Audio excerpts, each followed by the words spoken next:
Olympic YouTube চ্যানেলে কৃষ্ণলীলার ধারাবাহিক পর্বে আপনাকে স্বাগত জানাই।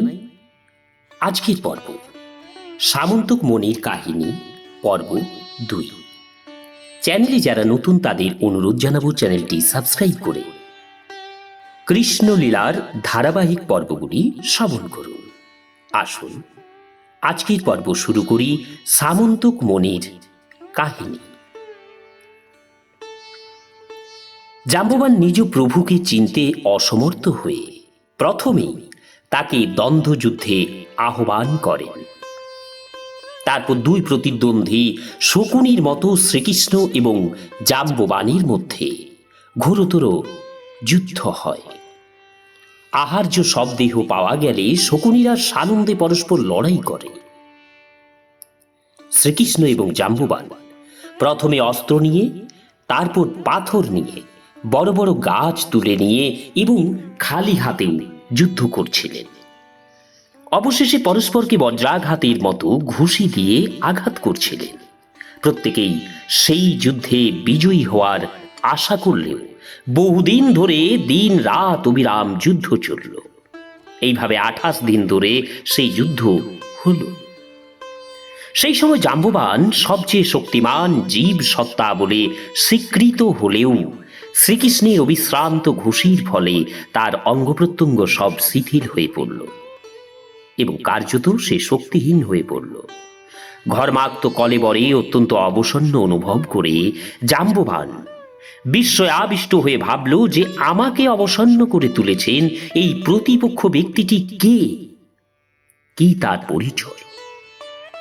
জাম্ববান তার নিজের অতি মানবিক শারীরিক বল সম্বন্ধে সচেতন ছিলেন, তবু শ্রীকৃষ্ণের ঘুষির আঘাতে পরিশ্রান্ত অনুভব করে তিনি হৃদয়ঙ্গম করলেন যে শ্রীকৃষ্ণ তার উপাস্য প্রভু, পরমেশ্বর ভগবান ছাড়া আর অন্য কেউই নয়।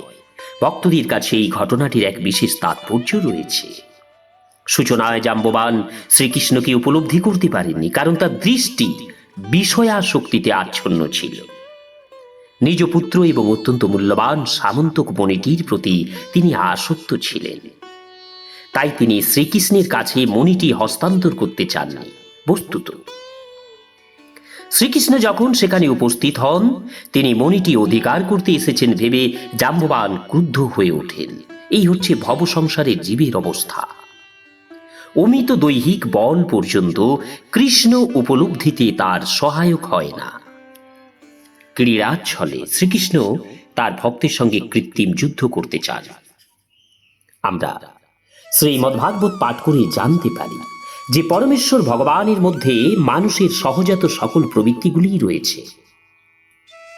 কখনো কখনো দৈহিক বল প্রদর্শনের উদ্দেশ্যে কৌতূহল ছলে তিনি লড়াই করতে ইচ্ছা করেন।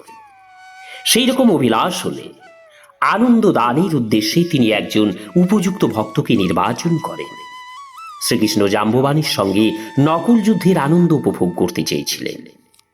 স্বভাব অনুসারে ভগবত ভক্ত হলেও নিজ দৈহিক বল দিয়ে ভগবানের সেবা করবার সময় তিনি শ্রীকৃষ্ণকে জানতে পারেননি। কিন্তু শ্রীকৃষ্ণ হচ্ছে যুদ্ধে তুষ্ট হওয়া মাত্র জাম্ববান অচিরেই উপলব্ধি করেছিলেন যে তার প্রতিপক্ষ স্বয়ং পরমেশ্বর ভগবান ভিন্ন আর কেউই নয়। এই ঘটনা থেকে সিদ্ধান্তে আসা যায় সেবার মাধ্যমে তিনি শ্রীকৃষ্ণকে উপলব্ধি করেছিলেন। শ্রীকৃষ্ণ কখনো কখনো যুদ্ধ করেও সন্তুষ্ট হন। এই জন্য ভগবানকে উদ্দেশ্য করে জাম্ববান বললেন, হে প্রভু, এখন আমি আপনার পরিচয় পেয়েছি। আপনি হচ্ছেন সকলের ঐশ্বর্য, বীর্য, যশ, শ্রী, জ্ঞান এবং বৈরাগ্যের মূল উৎস পুরুষোত্তম ভগবান শ্রী বিষ্ণু। বেদান্ত সূত্রে জাম্ববানের এই বর্ণনা প্রতিপন্ন হয়েছে। সেখানে পুরুষোত্তম ভগবানকে সবকিছুর মূল উৎস বলে ঘোষণা করা হয়েছে। জাম্ববান শ্রীকৃষ্ণকে পুরুষোত্তম ভগবান শ্রী বিষ্ণু বলে শনাক্ত করে বলেন, হে প্রভু, আপনি বিশ্বের সৃষ্টিকর্তাদের স্রষ্টা। এই কথাটি সাধারণ মানুষের কাছে খুব শিক্ষাপ্রদ। এক অসাধারণ মস্তিষ্কের কার্যকলাপ দর্শন করে সাধারণ মানুষ বিস্ময়ে অভিভূত হয়ে পড়ে। এক বিরাট বিজ্ঞানীর আবিষ্কার দেখে সাধারণ ব্যক্তি বিস্ময়ে আবিষ্ট হয়, কিন্তু জাম্ববানের কথায় প্রতিপন্ন হয় যে বিজ্ঞানীরা বহু অদ্ভুত জিনিস সৃষ্টি করলেও শ্রীকৃষ্ণই বিজ্ঞানীর সৃষ্টিকর্তা। শুধু একজন বিজ্ঞানীকেই তিনি সৃষ্টি করেন না, বিশ্বময় তিনি কোটি কোটি বিজ্ঞানীর স্রষ্টা। জাম্ববান আরো বলেন, আপনি শুধু সৃষ্টিকর্তারই স্রষ্টা নন, যে জড় উপাদান সকল তথাকথিত সৃষ্টিকর্তাদের দ্বারা পরিচালিত হয় সেগুলিরও আপনি স্রষ্টা। বিজ্ঞানীরা জড় উপাদান এবং জড়া প্রকৃতির অনুশাসনকে সৎ ব্যবহার করে কিছু আশ্চর্যজনক জিনিস তৈরি করে, কিন্তু বস্তুত ওই জড় উপাদান এবং প্রাকৃতিক বিধির স্রষ্টাও শ্রীকৃষ্ণই। এটি হচ্ছে প্রকৃতপক্ষে বিজ্ঞান ভিত্তিক জ্ঞান। অল্প বুদ্ধি সম্পন্ন ব্যক্তিরাই বৈজ্ঞানিক মস্তিষ্কের স্রষ্টার পরিচয় জানতে প্রয়াসী হয়, আপনার অংশবিশেষ দ্বারা। অবশেষে জাম্ববান আরো বলতে লাগলেন, হে প্রভু, সকল জড়জাগতিক উপাদানের সমন্বয়কারী কালও আপনার প্রতি। আপনি নিখিল সৃষ্টি, পালন এবং অবশেষে প্রলয়ের কালস্বরূপ। শুধু জড় উপাদান এবং কালেই নয়, এগুলির নিপুণ নিয়ন্তারাও আপনার অংশ বিশেষ। এই জন্য জীব কখনো স্বাধীনভাবে সৃষ্টি করতে পারে না। যথাযথ পরিপ্রেক্ষিতে অনুশীলন করলে দেখা যায় যে আপনি কালরূপে সৃষ্টি, পালন এবং প্রলয় সাধন করেন, এবং আপনি পরম নিয়ন্তা, পরমেশ্বর, সর্বলোকের মহেশ্বর আপনি। হে প্রভু, এই জন্যই আমি উপলব্ধি করতে পারছি আপনি সেই পরমেশ্বর ভগবান, যাকে আমি শ্রীরামচন্দ্র রূপে উপাসনা করি। আমার প্রভু শ্রীরামচন্দ্র সমুদ্রের উপর একটি সেতু নির্মাণ করতে চেয়েছিলেন। তখন আপনি স্বয়ং দেখেছি শ্রীরামচন্দ্রের শুধু দৃষ্টিপাতেই সমুদ্রে কি ভীষণ আলোড়ন সৃষ্টি হয়েছিল। সমুদ্রের এই আলোড়নের সময় কুম্ভীর, তিমি, তিমিঙ্গিলাদি সকল জলজ জীব বিচলিত এবং উদ্বিগ্ন হয়ে উঠেছিল। তিমির মতো বিরাট জলজীবকে তিমিঙ্গিল মৎস্য এক গ্রাসে গলাধকরণ করতে সক্ষম। এইভাবে শ্রীরামচন্দ্র যাতে সাগর অতিক্রম করে লঙ্কা দ্বীপে পৌঁছতে পারেন, সেই জন্য সমুদ্র পথ দিতে বাধ্য হয়েছিল। কন্যাকুমারিকা থেকে লঙ্কাদ্বীপ পর্যন্ত এই সেতু নির্মাণ এখনো সর্বজন বিদিত। এই সেতু নির্মাণের পর রাবণের প্রতিটি অঙ্গ খণ্ড বিখণ্ডিত হয় এবং শির ভূতলে লুণ্ঠিত হয়। এখন আমি উপলব্ধ করতে পারছি আপনি সেই শ্রীরামচন্দ্র, ভিন্ন আর কেউই নয়। অন্য কেউ এরকম অপরিমিত শক্তির অধিকারী হতেই পারে না। কেউ এইভাবে আমাকে পরাস্ত করতে পারত না। ভগবান শ্রীকৃষ্ণ জাম্ববানের স্তব স্তুতিতে সন্তুষ্ট হলেন এবং জাম্ববানের দৈহিক বেদনা লাঘবের উদ্দেশ্যে তিনি তার সমগ্র দেহে তার পদ্ম হস্ত বুলিয়ে দিলেন। ফলে অচিরেই জাম্ববানের ক্লান্তি প্রশমিত হল। ভগবান শ্রীকৃষ্ণ তখন জাম্ববানকে রাজা বলে সম্বোধন করলেন, কারণ বস্তুত সিংহটি অরণ্যরাজ ছিল না। জাম্ববানই ছিলেন প্রকৃতপক্ষে অরণ্যাধিপতি। বিনা অস্ত্রে স্বহস্তে জাম্ববান সিংহটিকে বধ করেছিলেন। সামন্তক মণিটি অপহৃত হওয়ার পর থেকে অল্প বুদ্ধি সম্পন্ন ব্যক্তিরা শ্রীকৃষ্ণ সম্বন্ধে অপবাদ দিচ্ছিল।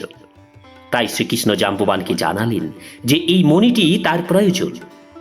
শ্রীকৃষ্ণ সহজভাবে জাম্ববানকে জানালেন যে অপযশ থেকে মুক্ত হবার উদ্দেশ্যে ওই মণি লাভের জন্যই তিনি তার কাছে এসেছেন। জাম্ববান সমস্ত ঘটনাটি হৃদয়ঙ্গম করলেন এবং অবিলম্বে তিনি শুধু সামন্তক মণিটি ভগবানকে প্রদান করলেন তাই নয়, তার বিবাহযোগ্যা কন্যা জাম্ববতীকে এনে তাকেও শ্রীকৃষ্ণের করকমলে সমর্পণ করলেন। সামন্তক মণির সমর্পণ এবং শ্রীকৃষ্ণের সঙ্গে জাম্ববতীর বিবাহের ঘটনা পর্বত গুহায় সুসম্পন্ন হয়। শ্রীকৃষ্ণ এবং জাম্ববানের যুদ্ধ 28 দিন ধরে চললেও দ্বারকাবাসীরা সুড়ঙ্গের বাইরে 12 দিন অপেক্ষা করে এবং অবশেষে তারা সিদ্ধান্তে আসেন যে নিশ্চয়ই কোনো অবাঞ্ছিত ঘটনা ঘটেছে।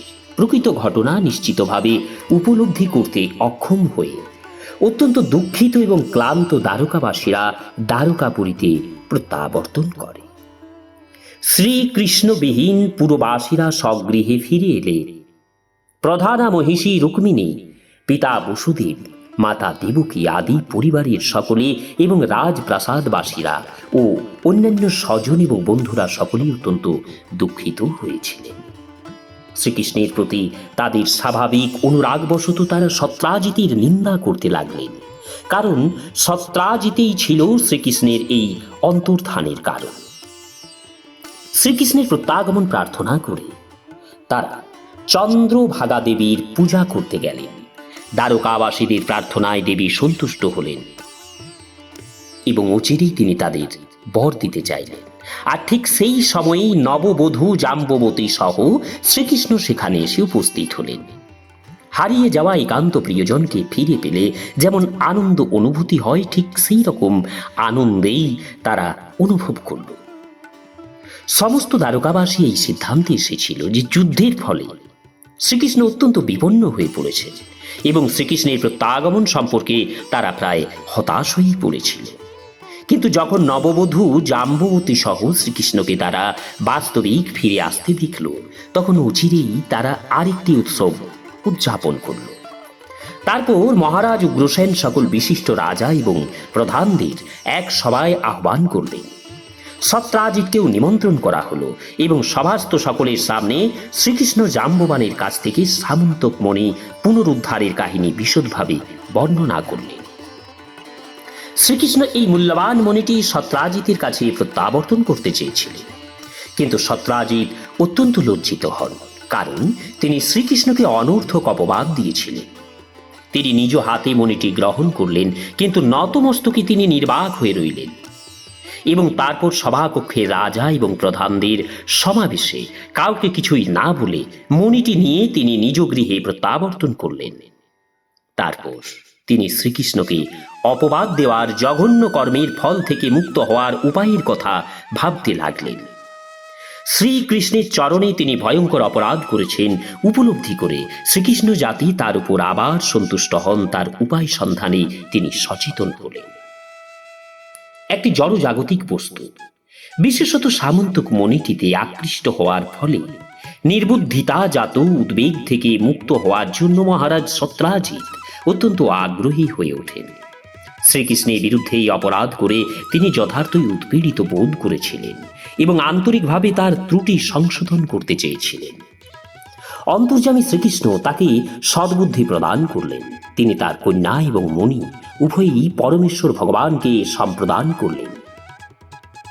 সত্যভামা এমনই সুন্দরী এবং গুণ সম্পন্না যে বহু রাজন্যবর্গ সত্যভামার পাণিগ্রহণ করতে চাইলেন। সত্রাজিৎ এক উপযুক্ত জামাতার সন্ধানে অপেক্ষা করছিলেন, তাই শ্রীকৃষ্ণের কৃপায় সেই কন্যাকে তার করকমলে সমর্পণ করতে মনস্থ করলেন। ভগবান শ্রীকৃষ্ণ সন্তুষ্ট হয়ে সত্রাজিৎকে জানালেন যে সামন্তক মণিতে তার কোনো প্রয়োজন নেই। তিনি বললেন, আপনার কাছে মন্দিরেই মণিটি থাকুক, আমরা সকলেই মণিটি থেকে উপকৃত হব। মণিটি অবস্থানের ফলে দ্বারকাপুরীতে আর কখনো তাপাধিক্য, শৈতাধিক্য, মহামারী বা দুর্ভিক্ষের প্রাদুর্ভাব হবে না। নমস্কার, আজকের পর্ব এখানেই শেষ করছি। আসবো আগামী পর্বে। চ্যানেলে যারা নতুন তাদের অনুরোধ জানাবো চ্যানেলটি সাবস্ক্রাইব করে কৃষ্ণলীলার ধারাবাহিক পর্বগুলি শ্রবণ করুন। রাধে রাধে, হরে কৃষ্ণ।